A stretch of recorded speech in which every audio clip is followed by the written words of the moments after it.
నిజంగానే అది చాలా మంచి నిర్ణయం. ట్రంప్ ఏదైతే ఈ విదేశీ శక్తుల వాళ్ళ దేశంలో గాని మన దేశంకు విదేశీ శక్తుల యొక్క జోక్యం గాని ఎక్కడ కూడా జరగడానికి వీల్లేదు. అమెరికాలో కూడా మన దేశం జోక్యం గాని, అమెరికా యొక్క ఆధిపత్యం మన మీద గాని, లేదంటే ఇంకో దేశం మీద ఇంకో దేశం ఆధిపత్యం గాని చేసుకునే పరిస్థితి ఉండద్దు.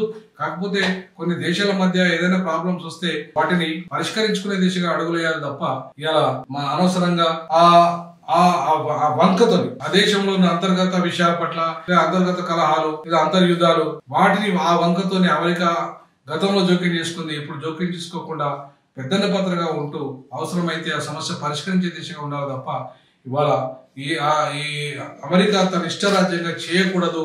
ట్రంప్ అట్లాంటి కన్నింగ్ పాలిటిక్స్ కు దూరంగా ఉంటే మంచిది. తన అమెరికా ప్రజలను డెవలప్ చేసుకోవడం మంచిది. America first and America last అనే విధానం మంచిది. అట్లాగే భారత్ ఫస్ట్ భారత్ లాస్ట్ అనే విధంగా ఈ దేశ పాలకులు ఉండాలి.